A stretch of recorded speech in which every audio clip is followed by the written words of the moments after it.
श्री स्वामी समर्थ. तुम्हा सर्वांचं माझ्या चॅनलमध्ये मनापासून स्वागत आहे. तर बघा, आज आहे रथसप्तमी.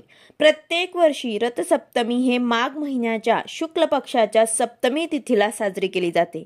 रथसप्तमी ही सूर्यदेवाला समर्पित असते. या दिवशी आपण केलेली सूर्यदेवांची उपासना, त्याचबरोबर काही उपाय हे आपल्याला करायचे असतात, जेणेकरून सूर्यदेवांची सदैव आपल्यावरती कृपा राहील. आपल्या आयुष्यातील सगळ्या अडचणी दूर होतील, वाईट कर्म पापांचा नाश होतो, किंवा आपल्यावर इतर आजारपण असेल तर ते सुद्धा दूर होतं असं म्हटलं जातं. म्हणून आपल्याला या दिवशी म्हणजेच आज काही उपाय जे आहे ते करायचे असतात.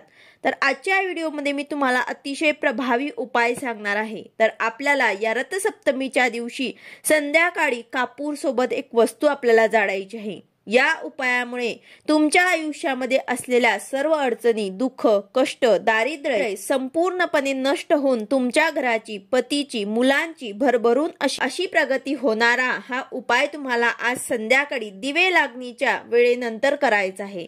तर हा उपाय कशा प्रकारे करायचा आहे, कापूर सोबत कोणती वस्तू आपल्याला जाळायची आहे, याबद्दलची संपूर्ण माहिती मी तुम्हाला आजच्या व्हिडिओमध्ये सांगणार आहे. व्हिडिओ पूर्ण बघा, जेणेकरून तुम्हाला संपूर्ण माहिती मिळेल. जर तुम्ही चॅनलवर नवीन असाल तर चॅनलला सबस्क्राईब करायला मात्र विसरू नका आणि व्हिडिओला लाईक करायला मात्र विसरू नका. तर बघा, हा उपाय जो आहे तो आपल्याला रथसप्तमीच्या दिवशी आज संध्याकाळी आपल्याला करायचा आहे. हा नेमका कशासाठी करायचा, तर बघा, घरामध्ये असलेलं भांडणं, कटकटी, वादविवाद, नकारात्मकता, आपल्या घरातील कुटुंबातील सदस्यांमध्ये एकोपा राहत नसेल, मुलं असतील तर ते ऐकत नसतील, हट्टीपणा करत असतील, घरातील कर्ता व्यक्ती खूप कष्ट करतो, मेहनत करतो, तरी सुद्धा त्याला म्हणावं तसं यश मिळत नाही, म्हणजेच घरामध्ये आर्थिक स्थैर्य राहत नसेल, पैशांची चणचण भासत असेल, घरामध्ये आजारपण वाढलेले असतील, घरामध्ये नकारात्मकता असेल, तर त्यासाठीच घरातील ही नकारात्मकता घालवण्यासाठी आपल्याला अतिशय प्रभावी उपाय आज संध्याकाळी करायचा आहे. हा उपाय केल्यामुळे घरामध्ये सुख, शांती, समृद्धी नांदते. तर रथसप्तमीच्या दिवशी म्हणजेच आज संध्याकाळी दिवे लागणीच्या वेळेनंतर, म्हणजे दिवे वगैरे लावल्यानंतर तुम्हाला हा उपाय करता येईल. संध्याकाळी देवांसमोर दिवा अगरबत्ती लावून, तुळशी समोर सुद्धा आपल्याला एक दिवा लावून घ्यायचा आहे. त्यानंतर तुम्ही सूर्यनारायणचा रथ जो काढलेला असेल आज सकाळी, तर त्याची देखील तुम्हाला सूर्यास्तानंतर विसर्जन करायचं आहे. जर तुम्ही रांगोळीने रथ काढलेला असेल तर ती रांगोळी तुम्हाला भरून घ्यायची आहे आणि त्यानंतर ते निर्माल्यामध्ये तुम्हाला विसर्जित करून द्यायचे आहे. तसंच जर तुम्ही कागद आणि पेन याने जर तुम्ही सूर्यनारायणाचा रथ काढलेला असेल तर तो कागद तुम्हाला वाहत्या पाण्यामध्ये विसर्जन करायचा आहे. किंवा मग तुम्ही तांबण घ्या किंवा ताट घ्या, त्यामध्ये तुम्हाला पाणी घ्यायचं आहे आणि त्या ताटामध्ये तुम्हाला सूर्यदेवाचा रथ जो तुम्ही काढलेला आहे कागदावर तो तुम्हाला पाण्यामध्ये विसर्जन करायचं आहे. त्याचबरोबर जे 7 धान्य आपण पूजेमध्ये ठेवलेले होते ते तुम्हाला गोरगरिबांना दान करायचे आहे.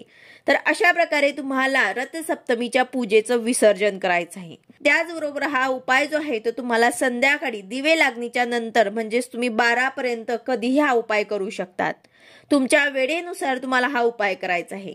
तर आपल्याला यासाठी एक पंती घ्यायची आहे किंवा मातीचं भांडं घ्यायचं आहे. त्याचबरोबर तुम्ही ज्यामध्ये कापूर लावतात ते सुद्धा तुम्ही घेऊ शकतात. यानंतर त्यामध्ये तुम्हाला छोटीशी गाईची गौरी जी आहे असते ते तुम्हाला ठेवायची आहे. बघा, गाईच्या शेणामध्ये अतिशय सकारात्मकता असते.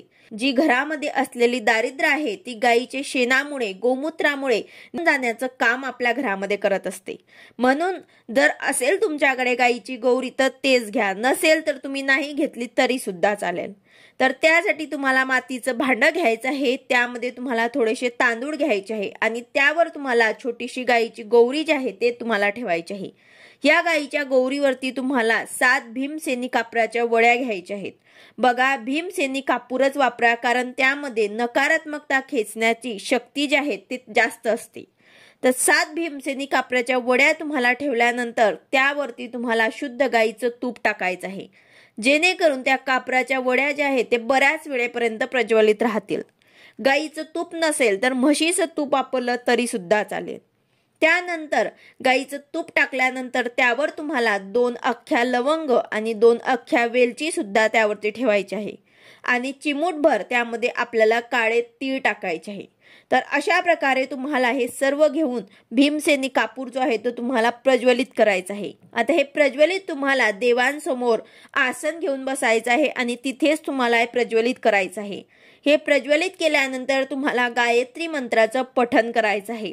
गायत्री मंत्राचं पठण करताना खाली आपल्याला आसन घेऊनच आपल्याला बसूनच या मंत्राचा जप करायचा असतो, कारण गायत्री मंत्र हा खूप प्रभावशाली मंत्र आहे। आपण आज रथसप्तमीच्या दिवशी जर गायत्री मंत्राचं पठण केलं तर त्यामुळे आपल्या घरामध्ये असलेली नकारात्मकता, दारिद्र्य, दुःख हे सर्व संपूर्ण नष्ट होईल आणि घरामध्ये एक सकारात्मक ऊर्जा राहील आणि यामुळे तुमच्या सर्व कुटुंबाला त्याचा लाभ सुद्धा मिळेल। तर यासाठी तुम्हाला गायत्री मंत्राचं पठण जे आहे ते तुम्ही 1 माळ सुद्धा करू शकतात किंवा मग 24 वेळा सुद्धा तुम्ही गायत्री मंत्राचं पठण करू शकतात। नंतर हे मातीचं भांड तुम्हाला उचलून पूर्ण घरामध्ये फिरवायचं आहे। फक्त बाथरूम आणि टॉयलेट सोडून पूर्ण घरामध्ये तुम्हाला हे फिरवून घ्यायचं आहे। नंतर तुम्हाला तुमच्या मुख्य प्रवेशद्वाराच्या बाहेर जायचं आहे आणि हे भांड जे आहे ते आपल्याला आपल्या घरावरनं मुख्य प्रवेशद्वारावरनं सुद्धा 3 वेळा उतरवून घ्यायचं आहे आणि तिथेच तुम्हाला बाहेर हे मातीचं भांड जे आहे ते तुम्हाला ठेवून द्यायचं आहे। आणि त्यानंतर तुम्हाला शक्य असेल तर मुख्य प्रवेशद्वार थोडा वेळ तरी तुम्हाला उघडा ठेवायचा आहे, जेणेकरून घरात जे काही नकारात्मकता आहे ते घराबाहेर निघून जाईल। आणि जर तुम्हाला मुख्य प्रवेशद्वार उघडं ठेवणं शक्य नसेल तर जोपर्यंत ते पेटत राहील तोपर्यंत तरी थोडा वेळ तुम्हाला मुख्य प्रवेशद्वार जो आहे तो उघडा ठेवायचा आहे। नंतर आज शुक्रवार असल्यामुळे तुम्ही दुसरा उपाय सुद्धा करू शकता, तो म्हणजे अखंड लक्ष्मी प्राप्तीसाठी हा उपाय तुम्ही प्रत्येक शुक्रवारी सुद्धा करू शकतात। तुमच्या घरामध्ये जर पैसा टिकत नसेल, घरामध्ये पैसा येतो पण तो लगेच खर्च होतो, म्हणजे तुमच्या घरामध्ये लक्ष्मी स्थिर नाही, तर यासाठी तुम्हाला हा उपाय करता येईल। तर यासाठी तुम्हाला 2-3 लाल गुलाबाच्या पाकळ्या घ्यायच्या आहे आणि त्यावर तुम्हाला 2-3 भीमसेनी कापूर जाळून महालक्ष्मीच्या एखाद्या मंत्राचा जप करायचा आहे। कापूर जळेपर्यंत तुम्हाला मंत्राचा जप करायचा आहे। बघा, हा उपाय तुम्ही प्रत्येक शुक्रवारी केला तरी सुद्धा चालेल। तुम्ही करून बघा, नक्कीच तुम्हाला याचा अनुभव येईल। तुमच्या घरामध्ये आर्थिक स्थैर्य नांदायला सुरुवात होईल। प्रत्येक शुक्रवारी आपल्याला हा उपाय करता येईल। तर अशा प्रकारे तुम्ही हे दोन्ही उपाय आज करू शकतात, कारण शुक्रवार सुद्धा आहे आणि रथसप्तमी सुद्धा आहे। तर अशा प्रकारे तुम्हाला हे दोन्ही उपाय आज करता येईल। व्हिडिओ आवडला असेल तर लाईक करा, शेअर करा, सबस्क्राईब करा। भेटूया अशाच नवीन व्हिडिओ सोबत। श्री स्वामी समर्थ।